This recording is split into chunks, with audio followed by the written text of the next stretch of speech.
Reggae month is February. February is Reggae month. Come catch the rhythm virtually. We gone online totally on Reggae Month TV. Mega reggae concerts, interesting reggae documentaries, informative reggae symposia, and lots more. Online daily from 6 p.m. to 10 p.m. on PBCJ, Jam Vision, JCDC Facebook page, and several other cable and social media platforms. Details available on the Reggae Jamaica mobile app, Reggae Month TV. Tune in daily and be entertained and informed. Reggae month is February.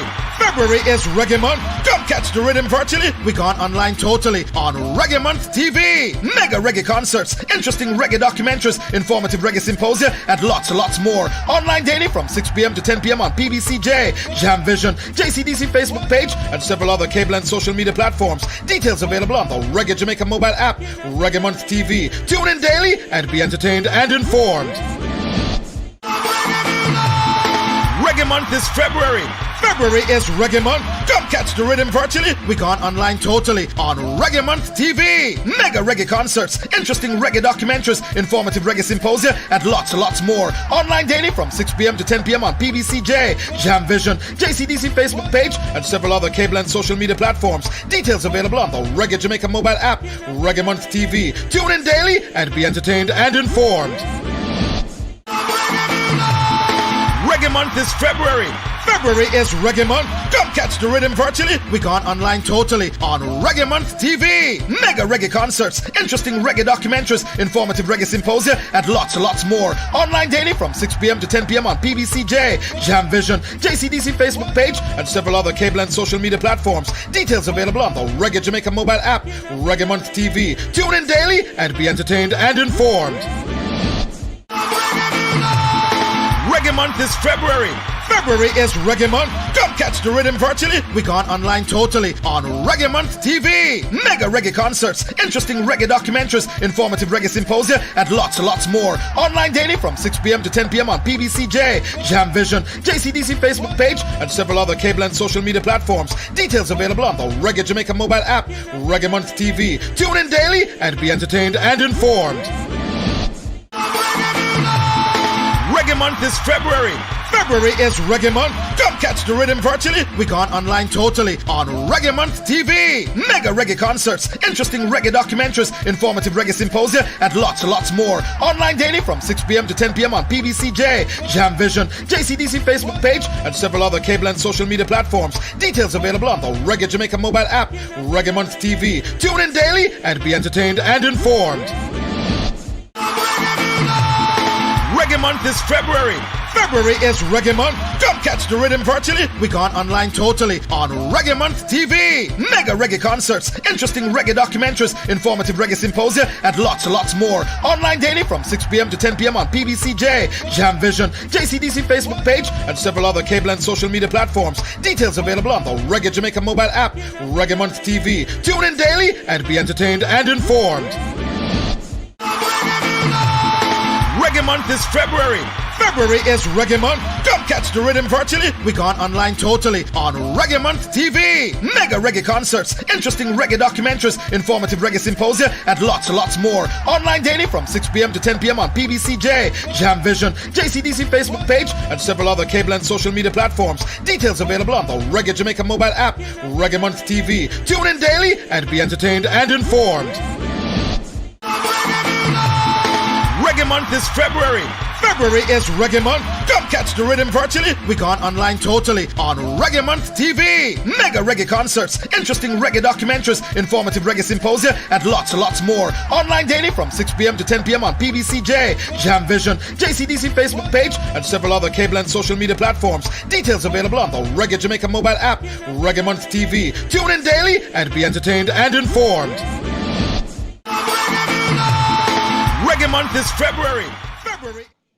Welcome to the Reggae Open University. Tonight we're talking about systems for sustaining the reggae industry. We have a very able panel tonight, and we'll be discussing how we can do that. We also have a very small audience in Ocherius who will be asking questions from them, and they'll be also fielding those questions to our able panel tonight.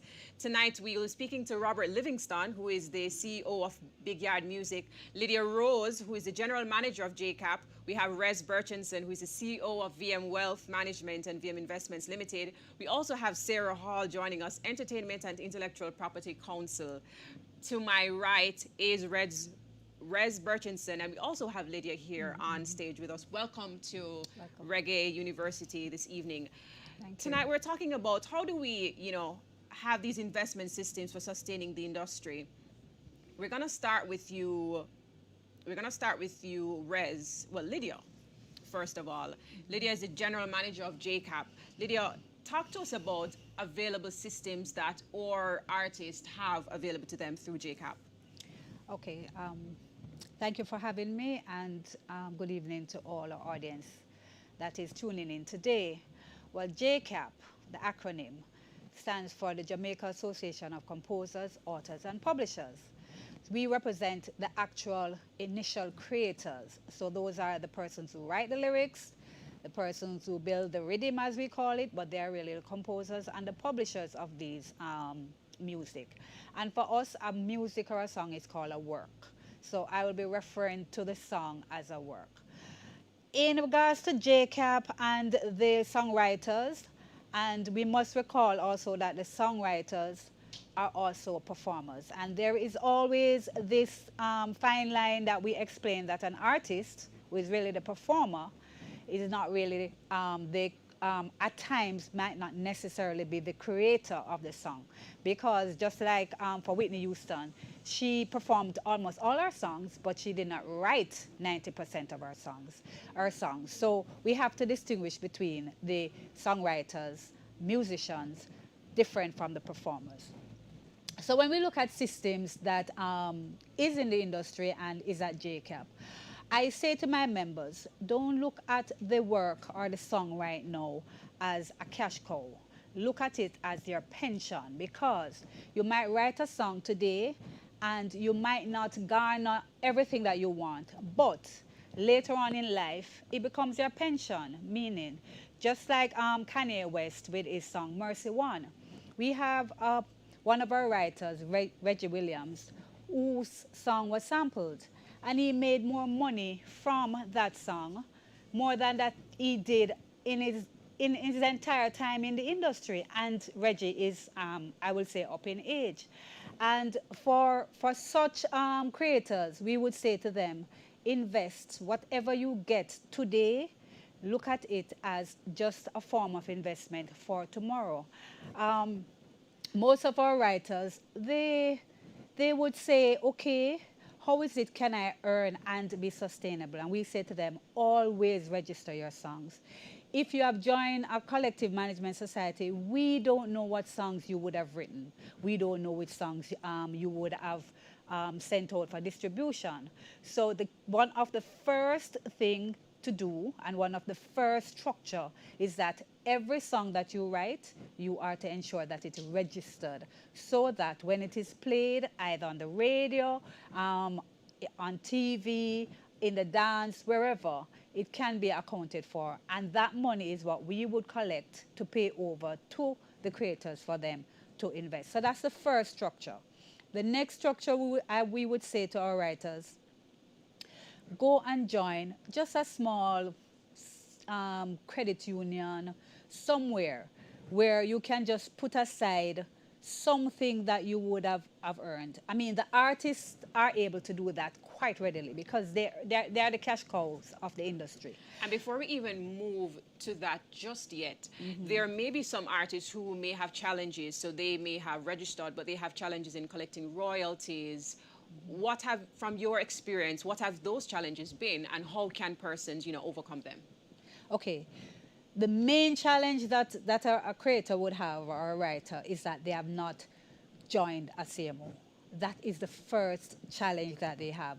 So therefore, if you do not have an intermediary as a collective management organization throughout the world, there is one in every country, because it would be impossible for RGR to come and look for every person in a song to pay them, right? And some song, as I referred to Mercy One, that was 15 writers alone in that song. So if you do not join a collective management organization, That is their first challenge. They also need to find publishers. A publisher is one that will shop your songs for you. That would also enable you to earn. So that is another challenge that quite a few of the artists have not done. And the next thing is to invest yourself in the industry. Learn what it is. Just like if you're in the teaching industry or and in the financial industry, you would actually, a lot of person go and do university courses, etc. For the artists, I say, just read up, learn what the industry is, learn what the pitfalls is, and ensure that you have a good manager. Have good people around you. Have an accountant, have a lawyer, because you cannot do it alone. You are, and creators are just creating. And you should divest the other business responsibility to persons who can. However, you are to know what that business responsibility is. Lovely. And let's just break it down a little bit for some who may not be so aware. How does JCAP actually collect these funds? Like, where do they come from? Okay, so you join JCAP as a member, we call it. And then what you do, you would register your songs. The songs are then played on radio. They are played in the dance hall. They're in fact, we operate under the Copyright Act of 1993. And the Copyright Act determined that a song or music is a property. So you actually have property rights that we are dealing with, which we call intellectual property rights. For those intellectual property rights, once someone uses that song or that property, you did not create it. That means that you have to, the law says you have to seek permission to use the song. So when the DJ play in the dance, etc., the promoter who's keeping the event need to take out a license. So JCAP would be the intermediary for everyone who uses a song for entertainment purpose or for whatever purpose in movies, etc. The actual CMOs are the intermediaries. So that is how we actually earn. We earn from, we call them users. Once you use someone else's property, you have to take out a license. Just like if you rent a car, you have to go and take out an agreement. That is how the CMOs earn, and then we would pay our members from that. Amazing. So thank you so much for that lovely information. And you have collected the money for me as an artist, for argument's sake. Now we have Rez. I have that little bit of royalty, or a lot of it. But let's talk about the little bit. How do I go about using that to, you know, build on my investment? Sure. First of all, thank you for inviting me. Thanks for your happy Reggae Month, everybody. And so where I believe that the formal financial sector is an important pillar in the promotion of this, very important industry. Lydia spoke about a number of things which I want to build on. First of all, this issue of understanding investments, financial education is also very important for all stakeholders, not only the artists, but all the stakeholders. I think I mentioned it at a program recently. So we want to say to persons is that as you start out on this journey on this career path, you really want to start to understand that as I earn, where should I allocate my resources?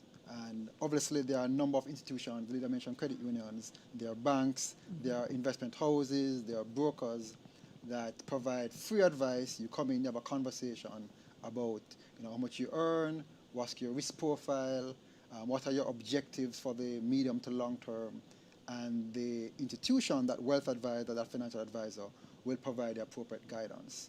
So what you want to do, you want to start, and as those monies accumulate, then you want to start to take on different opportunities. So the easiest way to start is starting in a savings account, a credit union account. But one of the things that I say to my colleagues is that the world is changing.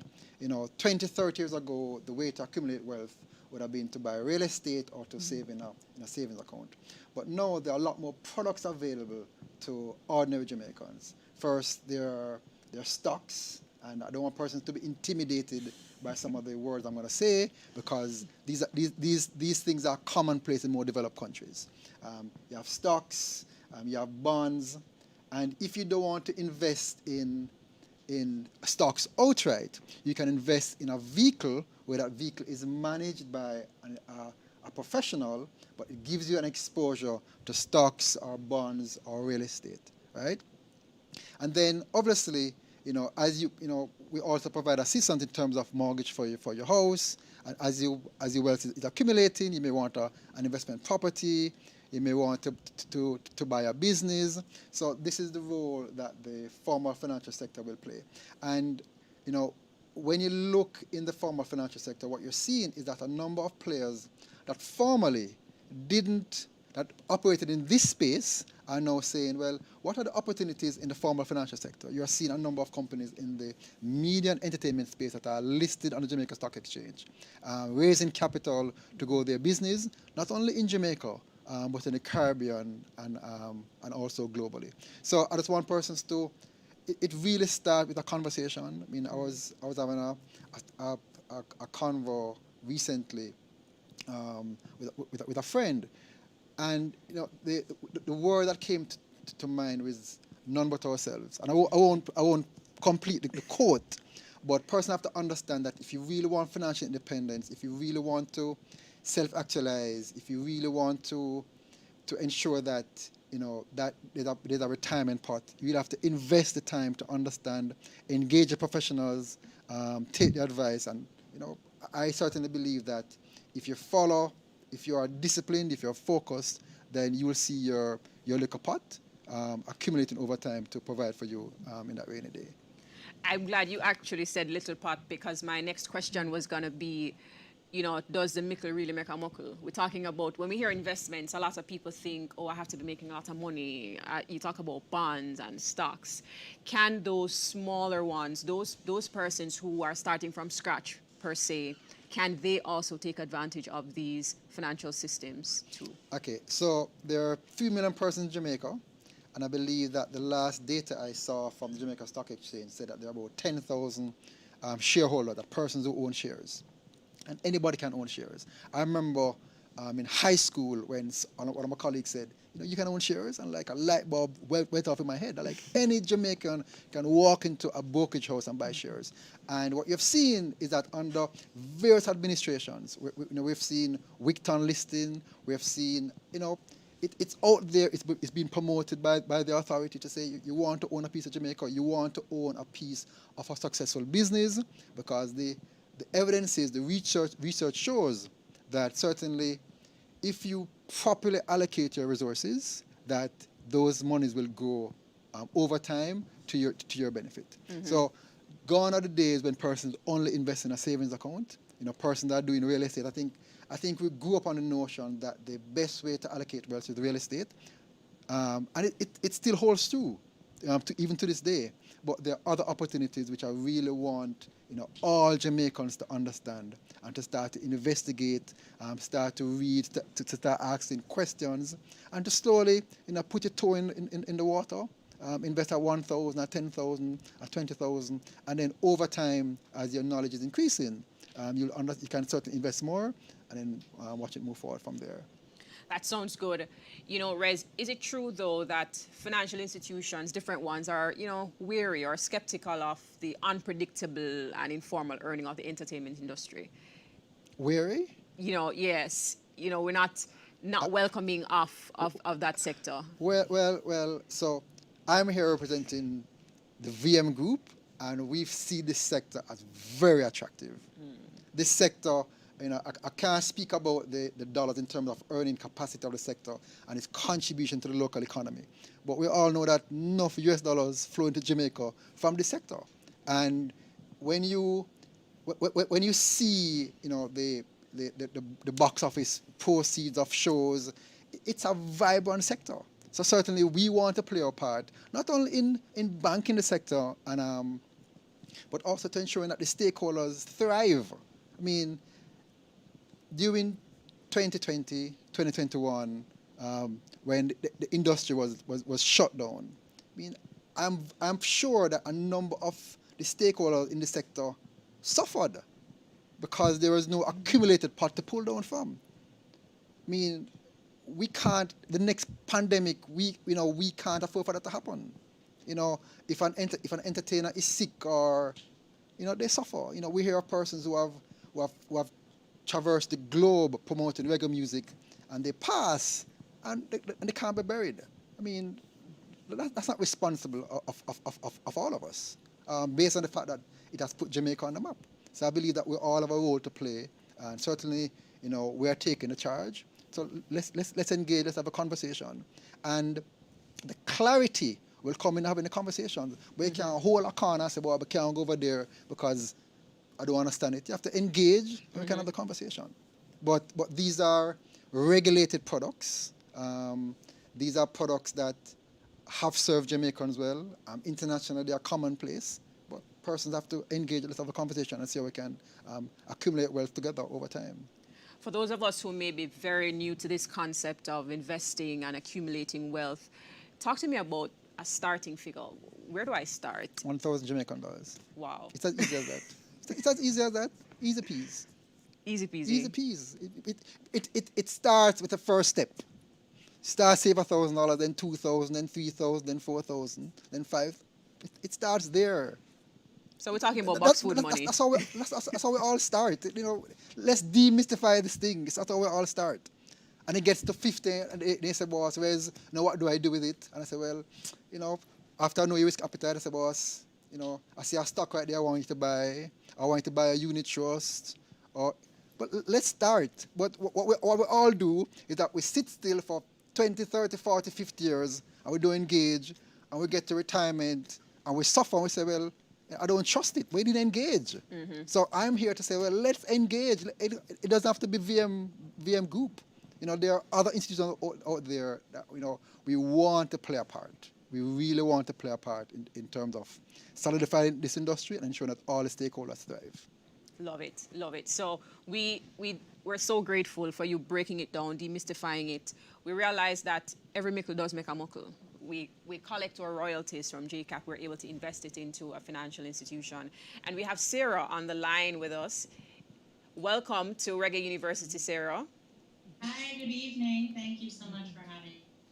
So, Sarah, tell me, tell us about the global financial space for creatives. What do we need to know about that?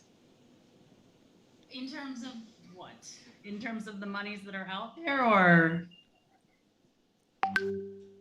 We could talk about, what it is that persons need to know about that space, what it is that or reggae artists may need to know in terms of, any legalities that they need to be aware of in that space. What would be your advice to them?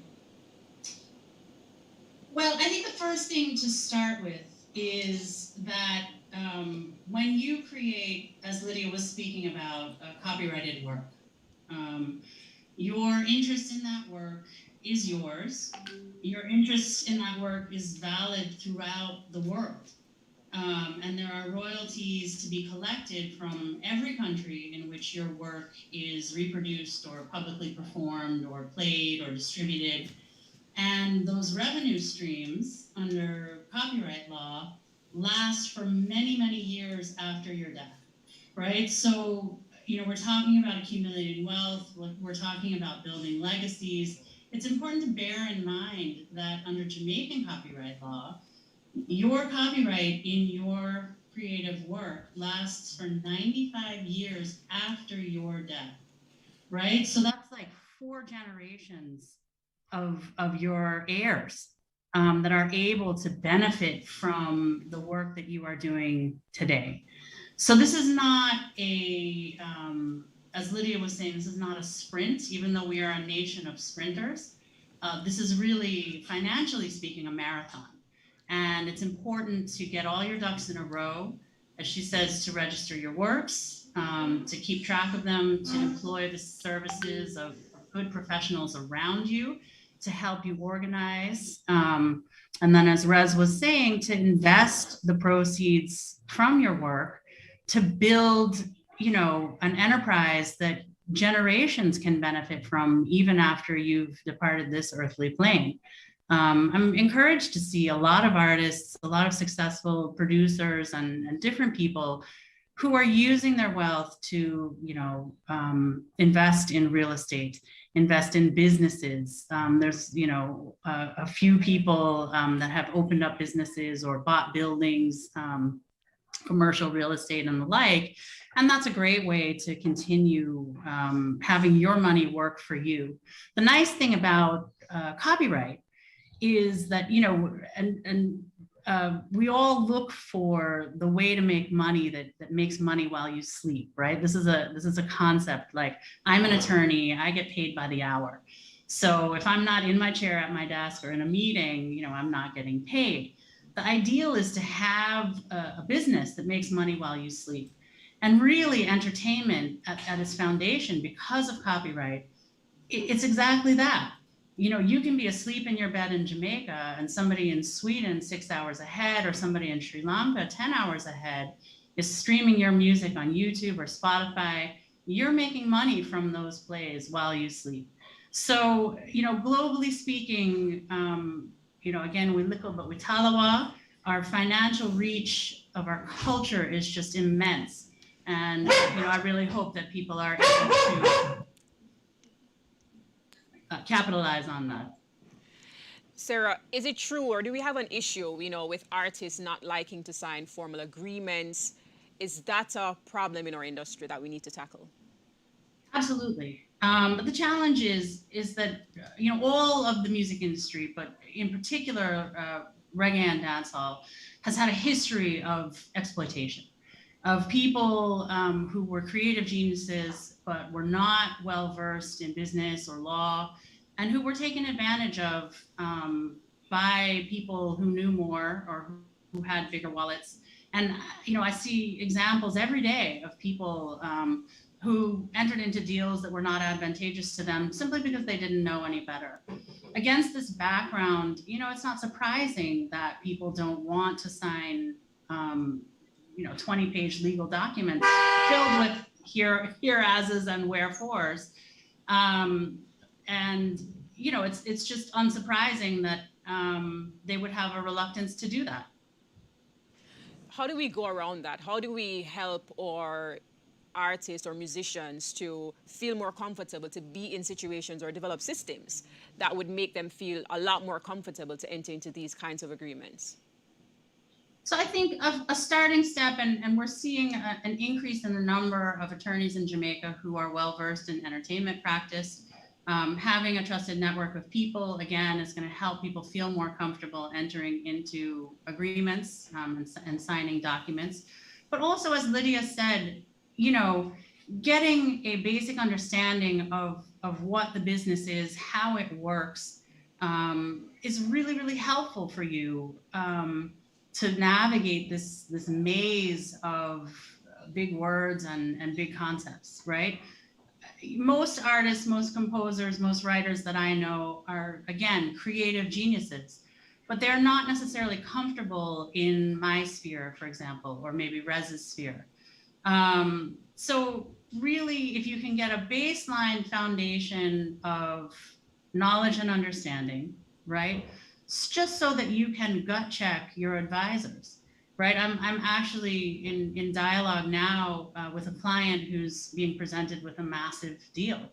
And she is coming to me and saying, you know, but she has a very good understanding of the business. And so she is able to really think critically about what this move means for her and whether she should go forward or not. And that, you know, you can't ask for more than that. So definitely we're hearing that we need to find out, get some knowledge. You know, talk to us a little bit about the importance of signing the right agreement. And is there such a thing as an ideal agreement? Every agreement, or well, many agreements have their time. There are definitely agreements that I would say are not good agreements, and they're not advantageous for one reason or another. Sometimes, you know, an agreement might be good for one person, but it might not be good for somebody else simply because they're positioned differently in life and in their career. An early stage artist might look favorably on, for example, a publishing administration deal with no advance, because it would allow them to collect, you know, it would allow them to have a publisher that collects publishing royalties for them, but they don't have enough of a catalog really to get a big advance. But for somebody in that position, you know, a co-publishing deal might not be such a great idea, because, you know, if there's no advance, if there's no money up front, you're signing away 50% of your copyright interest to a third party forever. And, you know, if you 5 years from now have a breakout hit that is worth a lot of money, you would have sold yourself short by signing that kind of deal. So there's no one size fits all. I know I get a lot of clients who say, you know, I just want one agreement that I can use in every instance. That doesn't work. Every deal has its nuances. Every person is in a different situation. Every person has different risk preferences and different monetary needs. You know, somebody might, you know, comfortably have extra revenue streams and they would like, you know, a big lump sum payment up front. Somebody else might have bills that they still need to pay, and so they would take a lower amount up front, but would be able to recoup that quicker, or would be able to continue to access monthly payments if the recoupment is done against a smaller lump sum. So, you know, again, many ways to skin a cat, no one size fits all. Talk to your advisors and figure out, you know, what works for you. Lovely. And, you know, this other question, I'm going to field it for both yourself and Rez. You know, when it comes to intellectual property, can we say that this is bankable, or can it be used as collateral? And if so, in what context can it be used? So I'm going to start with that one because the answer is absolutely. And I know I've actually been participating in a pilot program that JIPO is doing with the Bank of Jamaica and other stakeholders to try and educate you know, local financial institutions to how to evaluate intellectual property and how to collateralize it to monetize the IP. What does that mean in plain speak, right? The same way that if you get a loan and you want to use your house as collateral, right? That would be like a mortgage. Mm-hmm. In this case, you would use the earnings from your intellectual property as collateral against a loan amount that's given to you. So in other words, if you default on the loan, the bank could seize your IP. But the idea is that it allows you to use your creative works to access money to help you grow bigger, grow further, you know, invest, as Rez was saying. And this is done regularly throughout the world. In the US, it's a very common practice. And my hope is that this initiative by JIPO will have a positive effect and will really open access to finance for people in the industry that just haven't had access to it yet. Lovely. Rez, how does this work from your financial perspective? Okay, so what the speaker was saying before was that it's been introduced to the local marketplace, it's been introduced to the local financial sector. So more and more you're seeing the institutions, you know, looking more carefully at it as a way of assessing credit risk. I wouldn't say it's deeply embedded just yet, but certainly it's coming to the fore. And my vision is that as more and more members of the financial sector have a better understanding of it, because obviously it takes information, so for us to understand it and to kind of put it in our credit models, you'll see it being used more and more to assess risk and to give loans against some of these things. But it's being used. I believe the upside is huge based on what's out there in the local marketplace. We have another question for you, Rez, from YouTube. This is from Glenessa Martin. Her question is, what advice would you give to an individual who wants to start investing for income and creating generational wealth?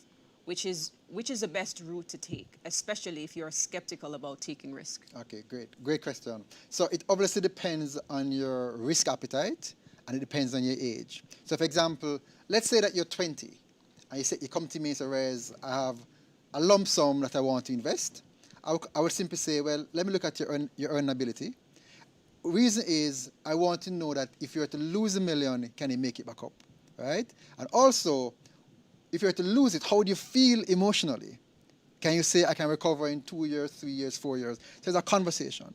However, let's assume that you tick all the boxes, you're mid-30s, you have a fair assessment of risk, then we'd sit down and craft a portfolio. I mean, my view is that you really want to look at which asset classes would have done well over the last 40 years. Because you really have to look at the data. You can't just look at here and now and make a decision. So I would then put a portfolio to you. I mean, my portfolio would consist of real estate, consist of Jamaican equities, international equities, some bonds, some amount of cash. And obviously, as your circumstances change every 6 months, we'll reassess. As the econ outlook change, every 6 months we'll reassess. And that's how we'd have a conversation every 6 months so that over time you are generating above average returns, outperforming inflation and achieving your objectives. We love that. We love that. Lydia, could you tell us, is there any assistance that the JCAP can give to creatives who may need to prove their income from their royalties? So, you know, they want to access some financial instrument, but they need to show proof of income. We do that daily. And before I go on, I just wanted to pick up something from what Rez said. In terms of the contribution to the economy in foreign exchange, JCAP earns foreign exchange because we do have reciprocal throughout the world with every CMO in the other regions. So, and what we do, we pay our members the foreign exchange that we get. So if they earn US, they are paid in US. If they earn pound, they are paid in pound.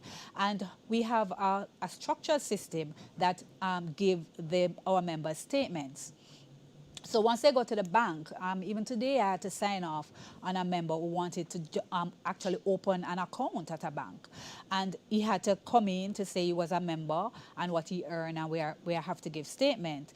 Persons who want to invest, we have to show the bank that how much they earn over quarters, over periods.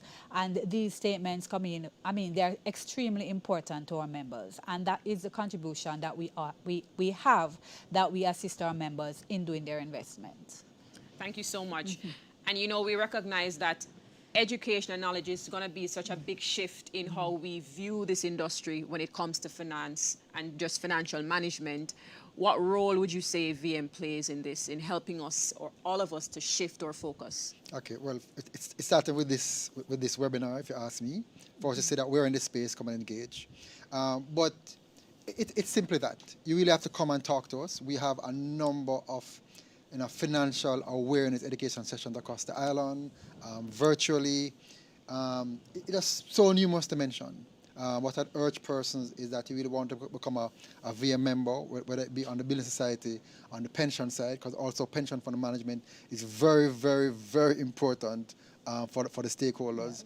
You want to also engage on the wealth management side, which is where you move from just savings and loans, but more about wealth creation opportunities. So it's about that. And as I said before, there are various sessions that we have. If you go on our website now, you can sign up for newsletters. We send out, a lot of reports via email to our members, just to kind of keep them abreast of the investment space. But just come and engage.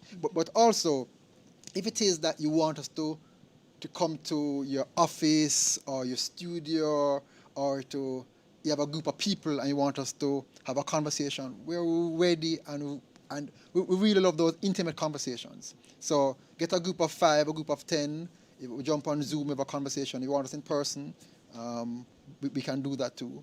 But, it starts with a conversation because we really have to demystify this thing. The financial sector is here not just for the ultra wealthy, it's for all Jamaicans. Let me just add. So I normally plug equities when I speak, right? And I must say, I want to just drop this. Between 2005 and 2020, the Jamaican stock market created vast amount of wealth. Vast amount of wealth. Of the 3 million persons in Jamaica, how many persons participated? How many persons smiled when they saw their portfolio growing over that 5-year period? Give us a quick idea, right? if you know. 10,000. Less than 10,000. Wow. So we talk about income inequality, right? But I don't want person to say the big man never do it, because you can do it. You can simply engage and we can have the conversation, right? Over the last 40 years, we've had equities, we've had real estate, we've had various wealth creating opportunities. But how many persons seize those opportunities? Which is why I go back to the quote, none but ourselves, which means it takes personal responsibility. Gone are the days where you can blame the government. We have been independent. Independent means that you don't rely on anybody for anything. right? That's what independence means, you know, right? So, but it's for you to walk the walk and talk the talk and but also to have the conversations, right, with your colleagues, because you may get the message. So don't have to get the message in your own corner. Sure. You have to share the message. I mean, that's the foundation of reggae music empowerment. Eh? You have to share the message in your circle, and when you see your brethren a bling, because it make a little 1, 2, and make a little money, you can say, no, you can't do that. You have to start put it aside, because, you know, we see the examples over and over and over. It's like we see it, like when are we going to stop this? When are we going to stop this? This blinging, like, for what? To what end? You know, the persons who are ultra wealthy, they walk by you in New York City, you don't even know that they're ultra wealthy. The ultra wealthy Jamaicans, they walk by you, they don't even know. Because they don't wear bling watch, they don't wear bling ring, they don't wear bling. Because they didn't show that they're wealthy. So why are we hung up on this appearance of wealth? Why? To what end? It doesn't make any sense, Jamaicans. It doesn't make any sense at all. Right? So I think it's time that we get serious about. So, for example, I know I'm rambling, forgive me, but we grew up thinking that wealth creation is bad and money is evil. Why? Which imperialist taught us that? Right? Seriously. Money is the root of all evil. Well, you're going somewhere else. I'm not going there with you. I'm not going there with you. But we have this thinking that, no, seriously. The wealthy countries are wealthy, and we go to them for loan because they're wealthy. But we can become wealthy too. You know, we're a country blessed with many things. So, but I think it takes personal responsibility. And lastly, we need to have the conversation with our family members, or your niece, your nephew, about saving, because anybody can own stocks. Anybody can open a bank account. Anybody can own stocks. Anybody can own real estate. I think now is the time. We're 6 years independent. We have gotten many things wrong. Now it's time. If not now, then when? And I think that's the message that, you know, I want to start to have those conversations. Because when an economy is wealthy, when we're all wealthy, some of the stresses that we see on people every day, you know why we're all stressed sometimes? Because we know that if we don't work today, we're going to die, we're going to starve. Anxiety. Who want to carry that stress? And people carry it to work also. They walk into office and like, why the hostility? Because they know that the boss controls their livelihood. So it's like the slavery all over again, but we can break free from that.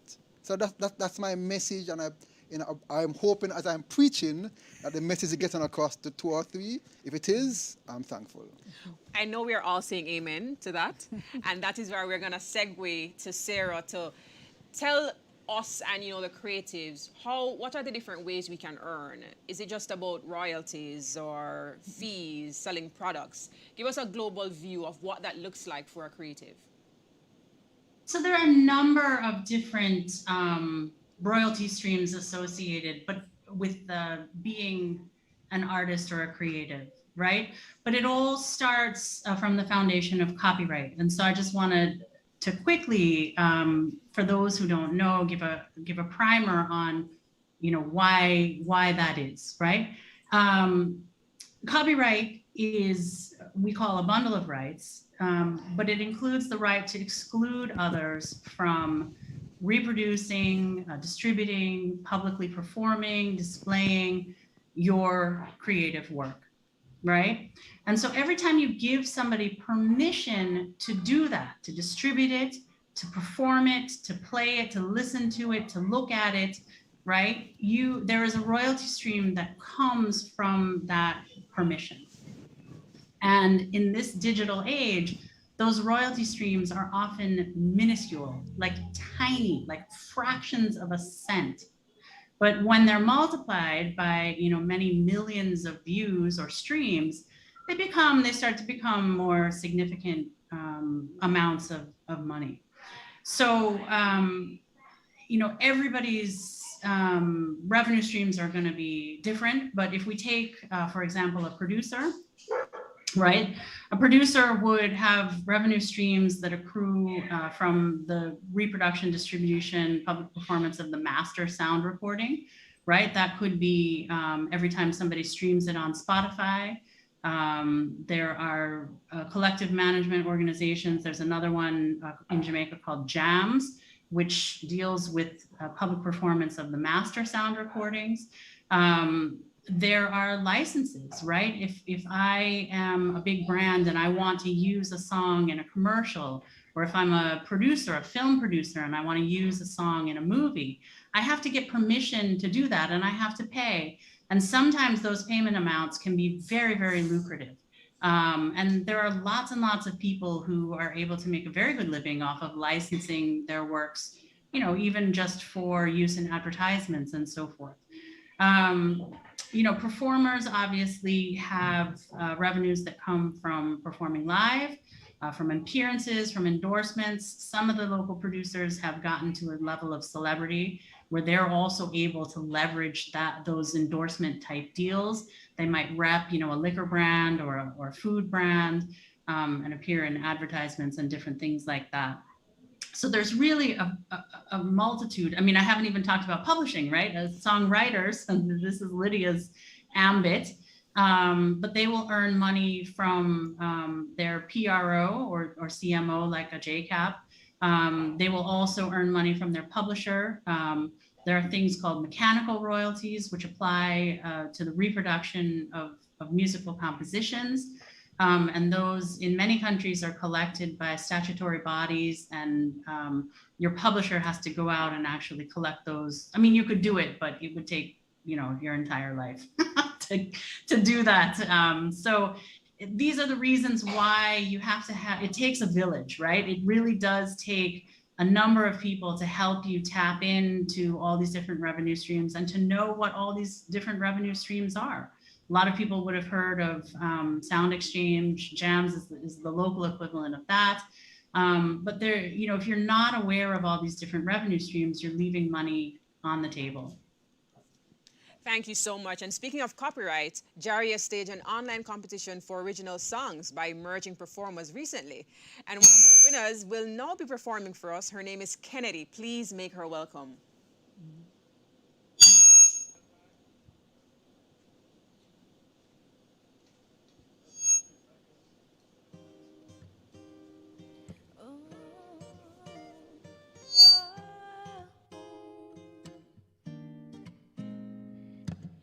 Yeah, you know my body calling, I'm falling, just want a little taste of your love. Come give me a little of your ruling, I'm truly need you like a doctor need blows.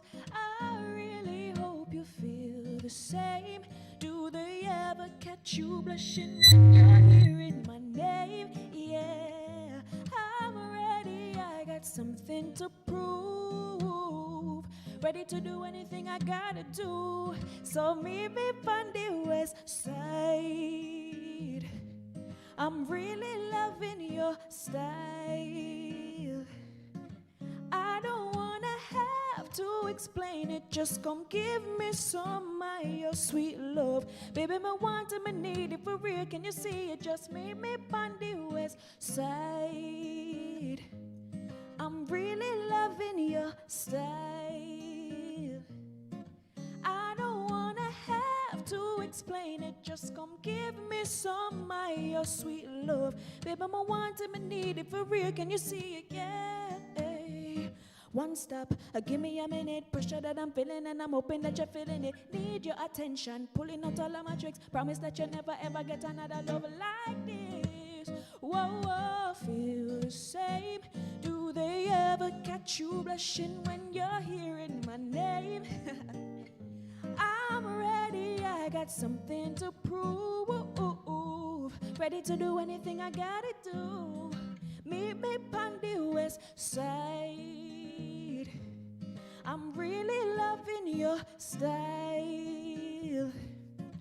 I don't wanna have to explain it. Just come give me some of your sweet love. Baby, I want it, I need it for real. Can you see it? Just meet me on the west. Listen, oh man, hey, I'm really loving your style. I don't wanna have to explain it. Just come give me some of your sweet love. Baby, I want it, I need it for real. Can you see it? I hope you're hearing what I'm telling you. I wanna tell you that my feelings true. Give me a chance, let me in your space. In your heart, me deserve a baby boy. You know I love your style. I wanna love you, wanna be your. Once you try, you not fi think twice. Everything nice on the west side, yeah. Oh, whoa, whoa, oh. Really loving your style.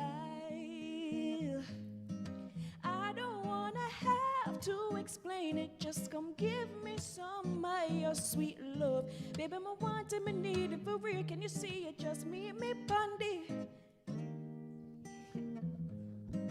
Really loving your style. I don't wanna have to explain it. Just come give me some of your sweet love. Baby, I want it, I need it for real. Can you see it? Yeah. Oh. Yeah. Oh. Meet me on the west side.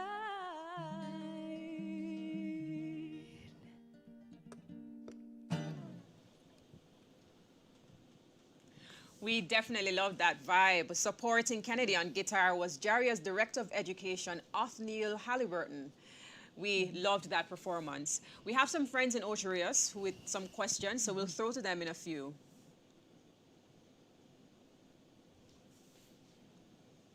Okay. Thank you for taking my question. My name is Bill. I'm from Canada. I've been here 40 years in Ocherios. And every year, it gets less and less reggae music. And this year, it's even worse. Talking to people in around the resorts where I'm at, that they'd rather have more reggae than hearing Kenny Rogers or Anne Murray. That's what we come here for, is your culture. And maybe this month we could probably hear more and for the future. Thank you. Thank you so much. What's your response to that, Lydia? Well, that's an industry, and JaRIA more than anything else I know they're tackling that. They're dealing, I know the ministry, I've been speaking to it with the tourism ministry. So we have to look at it holistically, and but again, there are challenges because the hotels would say, okay, the artists, when they come, they're not on time, etc. So again, we need that structure. And yes, we have been saying, and this is Reggae Month, in fact, 60% of our music on radio stations, in hotels, everywhere, should really be reggae at this point in time to celebrate our heritage. Unfortunately, it is not. So we are actually trying to deal with that issue. We're dealing with the government in terms of quota content, and hopefully we will be successful. Mm-hmm. Thank you. Do we have any other questions from our friends in Ocherius? One of my questions was why we're not seeing more floor shows of Jamaican culture and more Bob Marley and reggae. In North America, Canada, and U.S. right now, I can listen to that. But, you know, when we spend money on the resorts to come here, we want to see more culture. And that's where I'm at with it. Definitely, definitely. And, you know, you mentioned that that's something that we have to work on. Yes, yes, yes. I mean, I know the ministry is listening. I know the government is listening, and the JaRIA. I mean, it's Reggae Month. JaRIA is in charge, and you have the Entertainment Advisory Board. They have also been discussing that matter. So it is being dealt with. Again, I say our voice, we can only make our voice be heard. And I'm happy that we have a visitor to the island who is also making his voice be heard. And hopefully in short order, this matter will go to cabinet or government, and it will be dealt with. Rez, do you think this is as a result of lack of financial support in the sector? No, I think no, I don't think so. I think there, pre-COVID, there were, plethora of events. because I do believe that what I've seen over the past couple of years is the island becoming a destination for reggae festivals, and I believe that that's a that's a that's a that's an opportunity that we are capitalizing on. I think a lot more can be done. When I see persons going to other Caribbean territories or other countries for festivals, I believe that, as per what Lydia was saying, that there's a framework being developed to create that space. Obviously, it takes time, but my vision for it, and I'm not speaking to the policymakers, is that we can have a decent, reggae festival anywhere on the island, maybe 2 or 3, every weekend, because I think we have everything here to make it happen. We have all the pillars for it to happen, and I believe that there is an insatiable appetite across the globe for reggae music, for our culture. Not only reggae music, but the Jamaican culture, the Jamaican experience, and there are some issues that we need to work on. I mean, I won't mention them now, crime being one, but the opportunity is there. And even though we're seeing flows coming in based on the current infrastructure, I believe that there's lots of upside. In fact, following on, the Ministry of Culture, they have been pushing entertainment zones, right? So with these entertainment zones, we're going to have a lot of live music, which is what I know that the tourists will come for. So again, it is Brand Jamaica, and just to move it along so that we can have where we can use, we need a boardwalk, where we can have several live music and bands going at the same time. Again, the framework is being worked on through the Ministry of Culture and the entertainment zones that they're going to be putting in place. And in light of that, do you believe that we need to have more professionals trained in that area to ensure that this is realized? Yes. The industry in and of itself lends itself to, it's a vast sector, right? That supports a lot of, I would say, person who earns from the industry. And one of the biggest challenge we have is to ensure that those who are given the offering, we call it musical offering, is trained. And that they give it in a professional manner and in such a way that it does the country proud. I know that quite a few managers do, and we have several events managers, etc., that do offer these training. You have School of Music that offer these training. So the structures are there, But as I spoke before, persons who are entering the industry, they need to ensure that they go and get these training. So we are not short of where you can go and learn, but it's for the person to be interested enough to ensure that they put themselves in a professional space. And take advantage of the situations. Yeah. Good. Now, we've been talking a lot about how we build these systems, how persons take advantage of these systems, these financial systems. What are some of the challenges that we are seeing, both from your side, Lydia, and from the financial sector, the real challenges that we're seeing, and how are persons navigating it? We can start with you, Lydia. Well, the real challenge for I would say the cultural sector is that the financial sector doesn't accept their property right now as a means of collateral.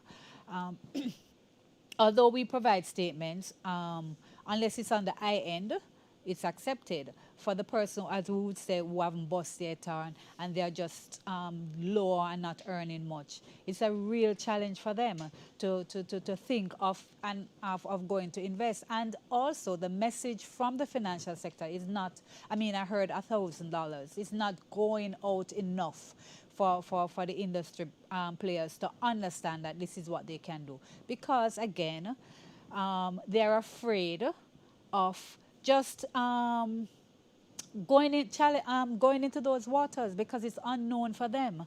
They're creatives. They just want to create. So I'm glad that Rez said that even if they want them at the studio, you know, they can come. I mean, we have our members forum that we would be willing for them to come to educate. So education from the financial sector right now is paramount in order for the challenges that the industry players feel that they can overcome it.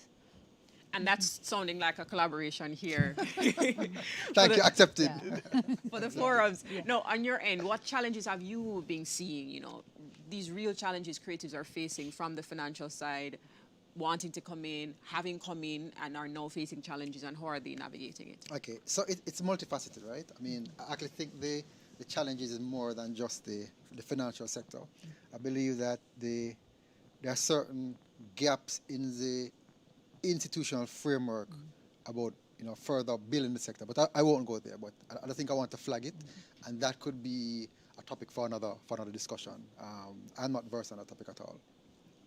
But to Lydia's point, though, I think creating more structure in terms of some of the players coming into us, just be more organized. So, for example, remember that, you know, we're bankers. And bankers were regulated institutions, regulated by the Bank of Jamaica FSC. And, you know, regulated means that there's a boss above you that you have to, you know, tick some boxes, ensure that we're in compliance. So when somebody comes in and you say, well, you know, show us proof of income, or that the income that you've earned over the last 24 months is adequate to bank you, etc. There's some gaps there. So, you know, we'd certainly love to engage the community to say that, you know, we're not trying to be intrusive, not to put up administrative challenges, but remember that there's some information gaps that we need on our side, you have that we don't know, that it will be required to provide the requisite financing that you need from time to time. That's one. Also, is the fact that I believe that there isn't really a commitment to accumulate via investing. So you'll have persons coming in and start to invest, but I think they get distracted based on various things.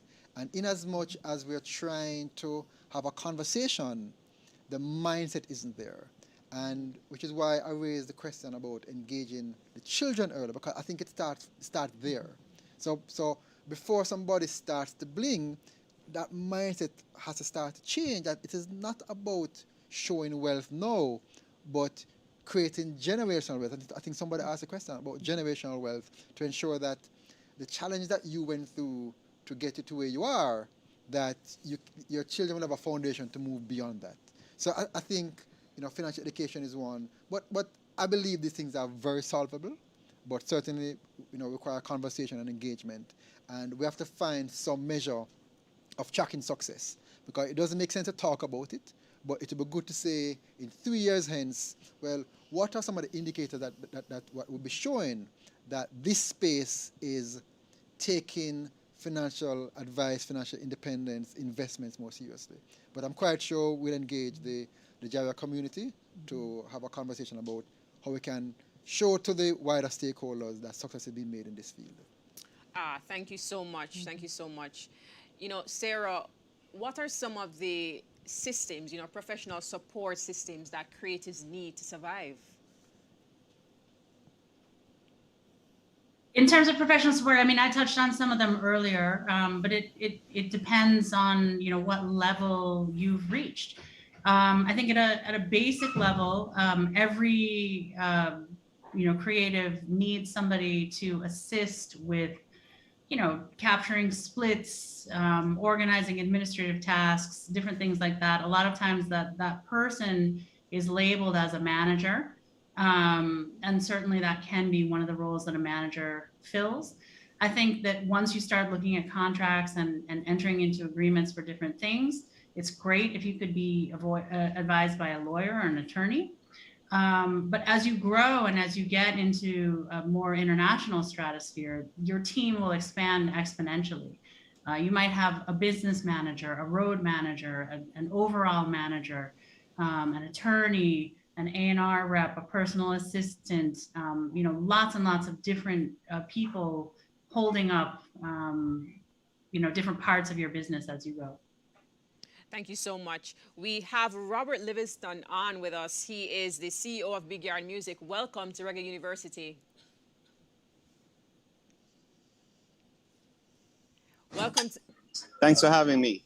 Thank you so much for being with us. Now, from your perspective, what are some of the mistakes that artists have made? Of course, choosing the wrong songs and trying to figure out where they're going and what their target market. And of course, many times you've got to figure out, okay, what level you want to take your song and where you want to go and how you want to invest in this project to get it to the level that you're thinking where you want to go. Most of the time, people just throw a song out and just think, oh, let's see what's happening and see where it goes. The business doesn't work like that. I mean, of course, our music and the way we do things in Jamaica, sometimes, yeah, that's how we work. Some songs find its way to many markets, find itself into many. Most of the artists out of Jamaica never had support, investment, like other international artists. Never gone through the way how we get signed by a record company, artist development, proper management, structured.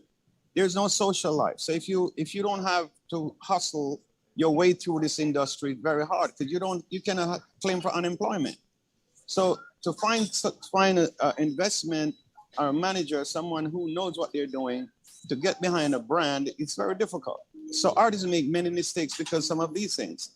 And we reach to a point now where our music becomes very known, a force to be reckoned with, and we are now fighting our way to get organized in the international market. The only way forward for me to see ourselves getting fully organized is full investment, and the artists them to understand what investment is, how you find a good manager, people know what they're doing, and put you out there in the world fully organized. And artists make many mistakes, managers make many mistakes, but the first part of it is, what's the plan? How are we gonna get out there? What market you're targeting? And sometimes we don't even know. Not me, I know what I'm doing in 80% of the time, but many artists not even sure. And sometimes you can't blame them because one, they don't even know what the song gonna do, or where it's going, or where it's gonna end up.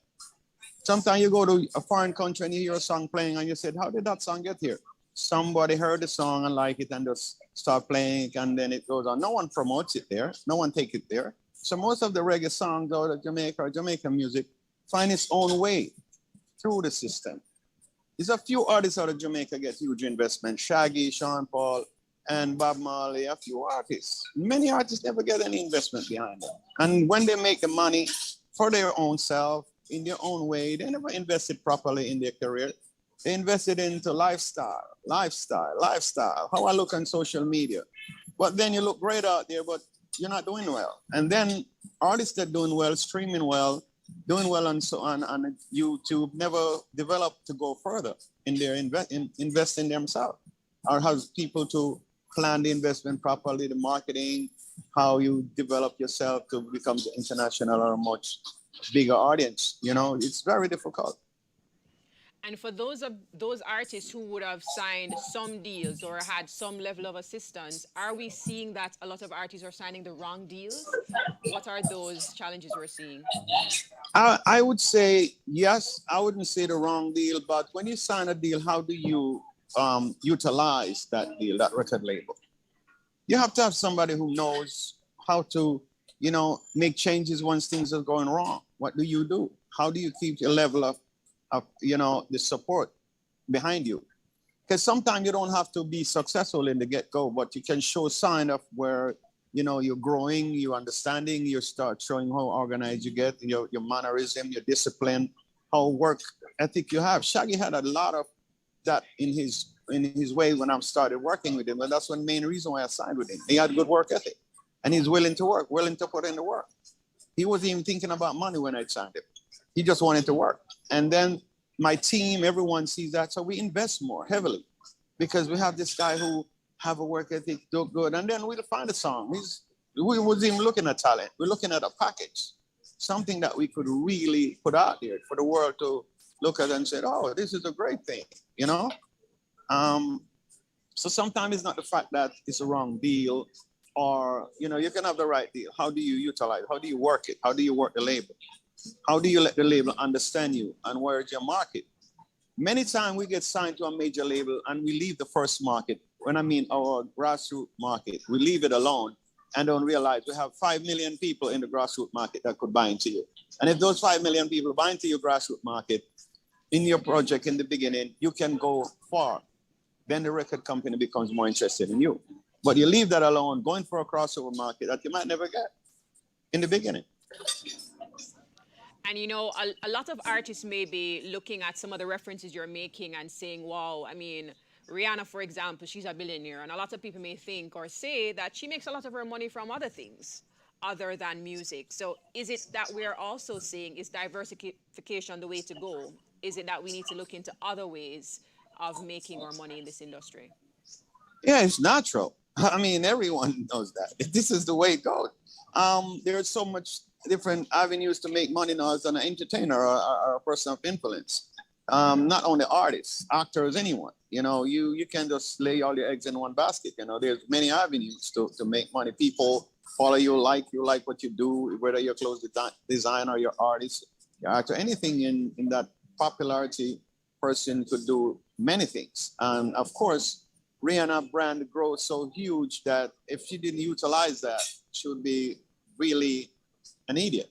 You know, of course, many artists didn't utilize their brand the way they should, you know, many. And I could say that sometimes they're waiting for bigger deals. Oh, they get some ideas or something they could have signed.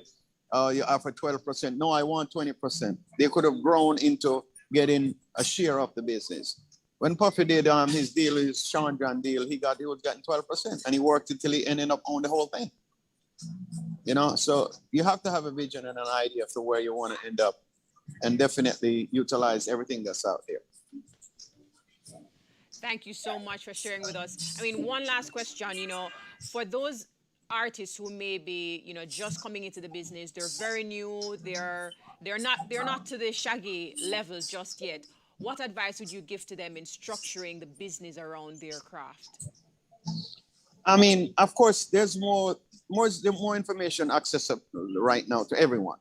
You know, in the time when I started out, we never had that. So there's more information, it's accessible.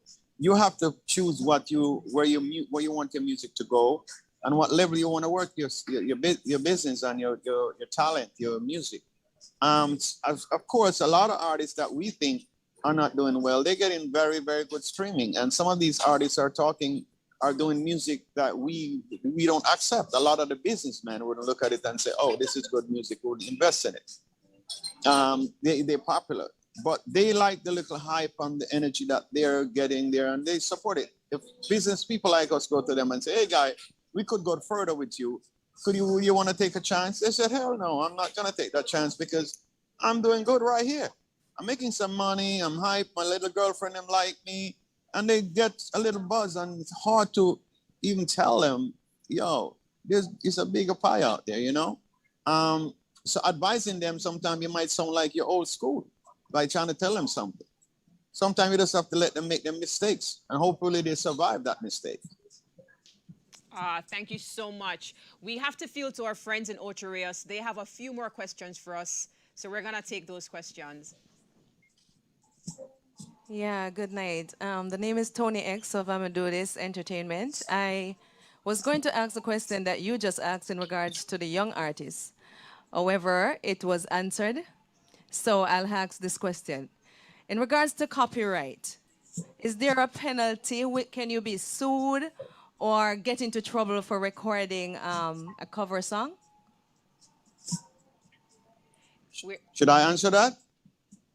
Yeah, to cover a song. We're gonna feel that. Oh, you're talking to me directly, right? I don't or know just who's the panel. going to answer the question. Okay. You can go ahead. I can Robert. answer that. Yes, you can be sued. Depends on how if you sample the record. if you just do a cover, like just do over the song, and you have a publisher, they can get a mechanical license for you. And if you put out the song, you can give the proper credits to find a publisher, find the right name for the writer, and you can put out the song. If they decide they don't like the song, they can take it down, but they wouldn't sue you. But while they will sue you is if you sample anything from the original composition and don't get authorization or get it cleared, they'll sue you and take everything and also shut you down. Okay. They can.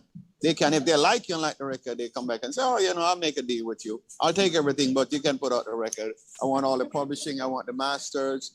And then but we got sued for Wasn't Me after we put it up. It was a sample in the beginning that we didn't clear.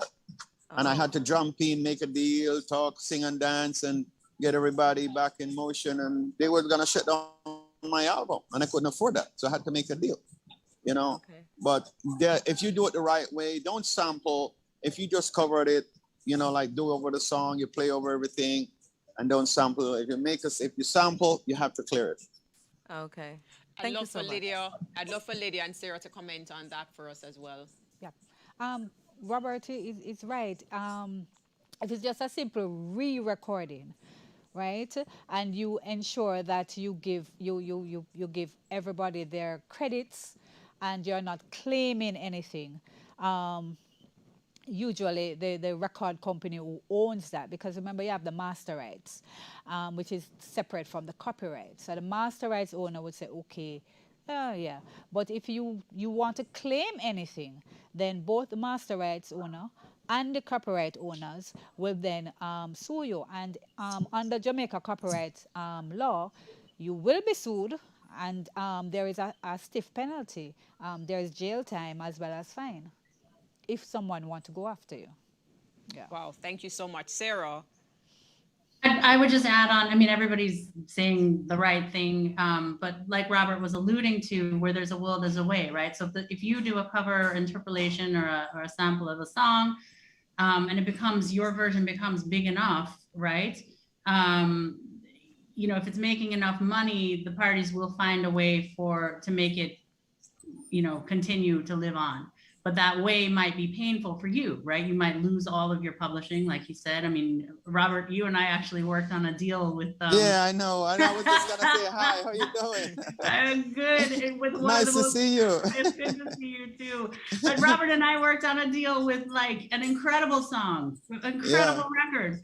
But the producers, it was like 3 levels of sampling. Like somebody sampled something, and that sample was an interpolation of a Finnish folk song or something.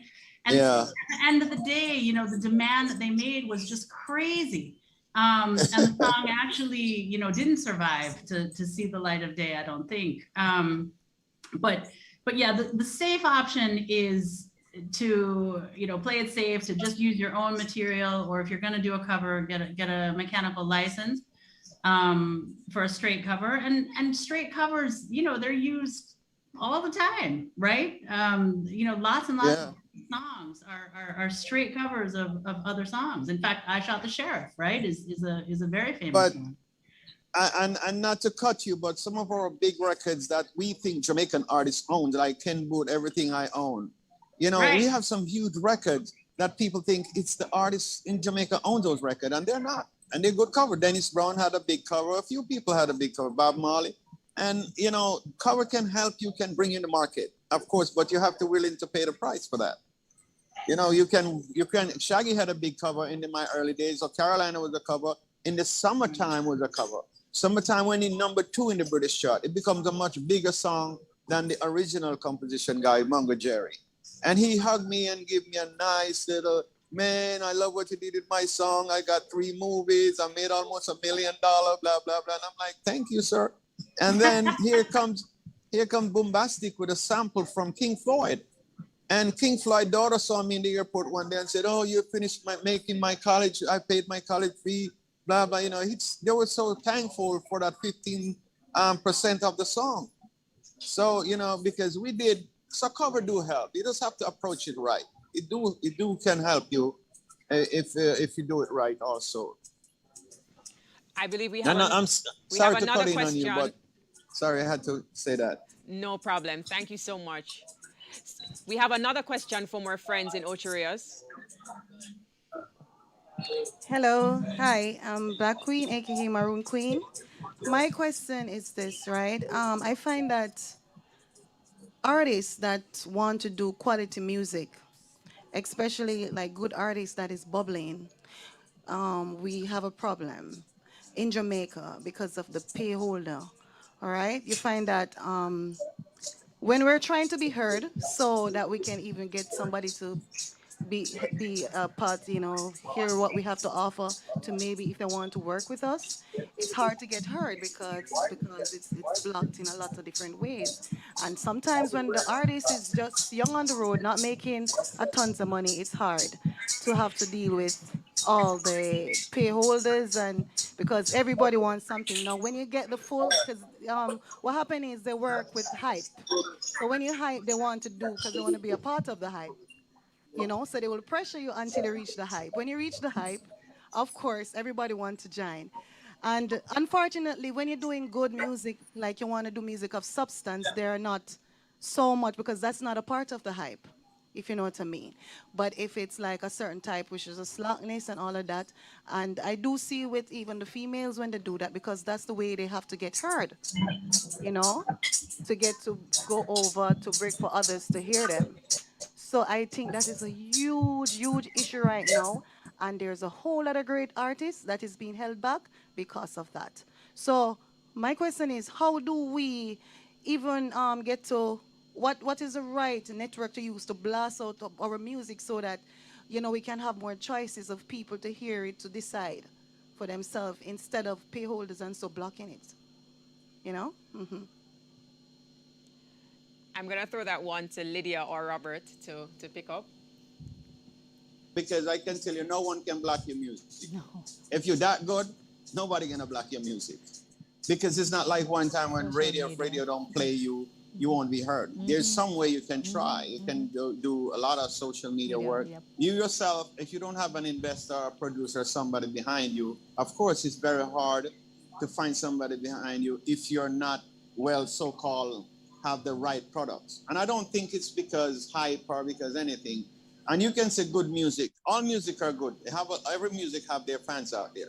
Slackness have their fans. The only reason why we have so many records, what we call slack record, is because a lot of the young girls who acting decent love those things. Mm-hmm. This a girl I wind up to cartel music and you wonder, Mr. Dang, that girl is a Christian and she's doing like that. They love it. So, and that's why it becomes so popular. So we might sit down and say, oh, it's a slack music. Every song and every music out there have its audience. Your audience that you may be looking for, you have to sit down and figure out, where's my audience? How can I reach them? And start off there. Maybe the result that you're looking for, you didn't get it at the same time, like how a lot of great singers trying to turn dancehall artists because they want that hype, they want that buzz. And not necessarily that's maybe not the way to go. A lot of artists who don't have that hype and have that buzz are doing good. Long term. Some of the hype artists and the buzz artists, they're 2 years you don't hear from them. They're gone. Yes. And the one that was doing good songs are still there, doing their business, touring, building their career over a 10-year period. Okay, I do agree with you, but to what I have observed, not just me, because I don't know if you have heard the comments before that not much good music is coming out of Jamaica anymore. And believe me, there are so much great artists and great talent and different type of genre, but you see, you have to understand that the way how sometimes the songs are promoted. What some artists have to do is go to certain revenue. Like, for example, they go to a Bossy Tuesday or a Boom Boom, and then now if it's being and a crowd is, going towards it, then sometimes the disc jock, it might help to break in. You understand? Just to be able to be heard. So in Jamaica, there's a lot of different methods that artists use. It's not only Jamaica, sweetie. It's not only, sorry to Scotty Sweet, but it's not only Jamaica. It's all around the world. Mm-hmm. Only 10% of the artists that comes out in the market actually make it on the front line around the world in R&B and pop. Only 10%, maybe not even 10%. And it's a struggle to get to. It's like you're going to a little pipe hole, and there's so many people want to go through that place.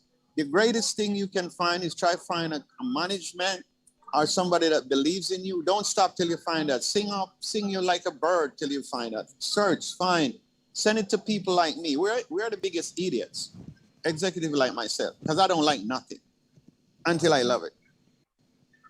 And I change you from being how beautiful you are with your hair, your hairstyle, and I'll say to you, what you want from me? Where you want me to take you? And then I change you without you even knowing. And then you might don't like yourself when you look in the mirror. But how can I sell you? How can I market you? I have to find a way how to sell you. You might think you're good. You might think everything that you're doing is good, but I might think no. But you want me. You want me, my expertise. You want me to promote you. So some of us don't, some artists don't want to give and take. They don't want to change. They think, I like what I'm doing. Hell, if you like it, you buy it yourself and you love yourself. Because there's always an audience out there, and how you're going to reach them. Someone has to take you there. Majority of the time. If every artist could have made it from not getting the investment behind them, Shaggy wouldn't be one of the only biggest artists up there, or Sean Paul. There would be many more. It's because of who's behind them, money and investment, taking them out there. Well, thank you so much. I mean, we've been having a very fruitful conversation about how we can ensure we are building these financial systems. And I know, Lydia, you had a thought. I wanted us to just, close out on what would be your advice for long-term financial success. What's that advice you would give? Okay. Before I answer that, just to add and word to the young lady, that start thinking out of the box now. Stop thinking traditional. We have a digital world out there. Come up with a marketing plan and just go to social media. We have a lot of social media stars that who have now made it through social media and have now become very big. So just think of that idea of thinking out of the box. And in terms of long-term investment and what I would leave with the audience, I would say start small. A lot of person which we haven't touched on is copyright is 95 years, and that's 4 generations. And make a will. Start thinking about what you earn, how you are going to pass it on to the next generation. How is it that whatever you do now, how can you build on it? Is it that you need to, as we say for publishing, if you get an advance, each time you get an advance, you put something aside? Do you go on the stock exchange? Do you go to the various institutions? Start making a plan. Start having the conversation with your family, because a lot of family have financial advisors in there, but people don't reach out. Look at your village. Look at how you can reach out to ensure that your investment is sustainable. You might make a small amount now, but that investment might balloon over the years, and you can use that to further invest in yourself and do other things. So just start making a plan. Start looking at investment and start talking to financial advisors on how best you can invest what you earn. Thank you so much. We're going to throw to Sarah and Robert to give us some closing words and what would be your advice for long-term financial success. My advice would be very brief. Music is a business, right? Being a creative is part of that business, but you still have to treat it like a business. And so the more you can arm yourself with knowledge, with a good team, and like Lydia says, start early, start small, but think not just about, how am I going to, play my next show, but also, once I get this booking fee, what can I put aside? What am I going to invest in for the long term? I think that's really helpful too. Thank you so much. Robert? I would say yes. Do a lot of research. Master your craft. A lot of our Jamaican artists don't master their craft. They just think, okay, I can sing. No. Put more time into mastering your craft and do your writing. Think about your topic. Think about your products that you're making. We have a lot of people in the music industry who are not artists and thinking they're artists, and they're looking. If you're good at what you do, trust me, sometimes people find you. I get 80% of the music that I get on my phone and on my email. I don't even want to hear them because people are not spending time mastering their craft. And there's so much information you can get by getting in. There's so much information available. You can even learn how to sing notes and chords and everything online now. So people, spend more time mastering your craft. That would be my advice. Thank you so much, Rez. Let's close it out with the money. Well, I want to detail everything that has been said, but let me just underscore that, mastering the craft is about your talent, but also about better understanding your money. Because at the end of the day, when all is said and done, is your money that you've worked very hard for, and you want to be able to sense check the advice that's been given to you. So I'm not suggesting that you do it overnight, but it's a continuous learning. So, for example, we started with savings 40 years ago. Person are now doing NFTs. So, if you don't understand the basic saving, you can't understand NFTs. So, catch up, right? You want an investment advisor on your team. We talk about personal advisor, business manager. You really want an investment advisor on your team as one. But remember that the industry is not only about artists. There are a lot of other stakeholders. I don't want to exclude another 90% of the persons because it's for everybody to self-actualize. The artist alone can't eat all the food. Everybody has to eat the food. But estate planning, investment advice, engage. Start to learn from now. It's a journey, just like how your career is a journey. The investment, education is a journey. But VM is ready, waiting to engage so that to start the journey with you. Oh, thank you guys so much for joining us this evening. You can, of course, visit JaRIAentertainment.com for more information on what we have planned for this month of Reggae Month. You can visit our Instagram on JaRIA Entertainment or Facebook, JaRIA Official. We want to thank our sponsors tonight, Ministry of Culture, Gender, Entertainment and Sport, the Chase Fund, VM Wealth, Creation Foods, 876 On The Go. We want to thank our Director of Production, Nadia Roxburgh, and the CPTC team. Look out for other programs in the series or Diamond series of Reggae Wednesdays. Engage with JaRIA Online and continue the conversation. Thank you for joining us, and happy Reggae Month to Jamaica. Reggae Month is February. February is Reggae Month. Come catch the rhythm virtually. We gone online totally on Reggae Month TV. Mega reggae concerts, interesting reggae documentaries, informative reggae symposia, and lots more. Online daily from 6 p.m. to 10 p.m. on PBCJ, Jam Vision, JCDC Facebook page, and several other cable and social media platforms. Details available on the Reggae Jamaica mobile app. Reggae Month TV. Tune in daily and be entertained.